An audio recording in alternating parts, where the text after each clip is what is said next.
I got so much motherfucking design on right now. Break it down, bring it back, make it clap. I got 3 old thoughts, new guap, wear that thing. Bitches on my line, and you know. Asia Pacific Economic Cooperation, yang selanjutnya disingkat dan disebut dengan APEC, adalah organisasi negara-negara Asia Pasifik yang didirikan di Canberra pada bulan November 1989, bertujuan membangun kerjasama ekonomi dan integrasi di kawasan tersebut. APEC berusaha untuk menciptakan lingkungan bisnis yang kondusif, mempromosikan perdagangan dan investasi bebas, serta mengurangi hambatan perdagangan. Organisasi ini terdiri dari 21 anggota ekonomi, termasuk negara-negara seperti Amerika Serikat, Tiongkok, Jepang, Australia, dan banyak negara Asia Pasifik lainnya. Tujuan utama daripada APEC itu sendiri adalah mendorong pertumbuhan ekonomi dan meningkatkan kesejahteraan di Asia Pasifik. Hal ini dilakukan dengan mendorong dan memfasilitasi perdagangan dan investasi yang lebih bebas dan terbuka di kawasan, serta meningkatkan kerjasama pengembangan kapasitas ekonomi anggota. Selain itu, ada beberapa tujuan lain dari APEC itu sendiri, yaitu memperkuat kerjasama ekonomi. APEC berusaha untuk memperkuat kerjasama ekonomi antar anggota-anggotanya melalui dialog, pertukaran informasi, dan kegiatan kolaboratif lainnya. Selanjutnya, mewujudkan integrasi ekonomi. Salah satu tujuan utama APEC adalah mewujudkan integrasi ekonomi di kawasan Asia Pasifik. Hal ini mencakup pembangunan infrastruktur, peningkatan konektivitas, dan harmonisasi peraturan dan standar ekonomi antar anggota negara.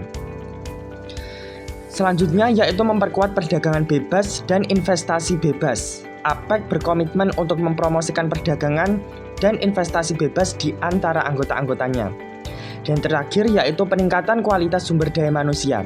APEC mengakui pentingnya sumber daya manusia yang berkualitas dalam memajukan pertumbuhan ekonomi dan integrasi regional. Oleh karena itu, organisasi ini berusaha untuk meningkatkan akses pendidikan dan pelatihan, serta memfasilitasi pertukaran pengalaman dan pengetahuan antar anggota-anggotanya. Materi selanjutnya yaitu kelebihan APEC bagi Indonesia. Yang pertama, turut menjaga stabilitas pertumbuhan ekonomi di kawasan melalui pertukaran informasi kebijakan. Yang kedua, menciptakan kondisi yang mendukung peningkatan perdagangan kawasan. Yang ketiga, sarana pembahasan isu-isu behind the border and across the border terkait perdagangan dan investasi. Dan terakhir, yaitu mendorong paradigma pertumbuhan yang berkualitas melalui 5 growth strategy: balance, inclusive, sustainable, innovative, and secure. Berikutnya, kekurangan APEC bagi Indonesia. Yang pertama, tentunya meningkatnya produk impor di Indonesia. Hal ini tentu bisa memengaruhi keberadaan produsen lokal. Yang kedua, beresiko membuat pengusaha lokal gulung tikar akibat ketidakmampuannya dalam bersaing dengan produk asing. Yang ketiga, masyarakat menjadi bersifat konsumerisme akibat banyaknya produk luar yang masuk. Dan terakhir, kemungkinan terjadinya kesenjangan sosial yang semakin tampak. Oke, next kita akan membahas upaya yang dapat kita lakukan untuk mengatasi daripada dampak yang ditimbulkan APEC bagi Indonesia. Yang pertama, meningkatkan produktivitas nasional sehingga mampu mencukupi kebutuhan dalam negeri.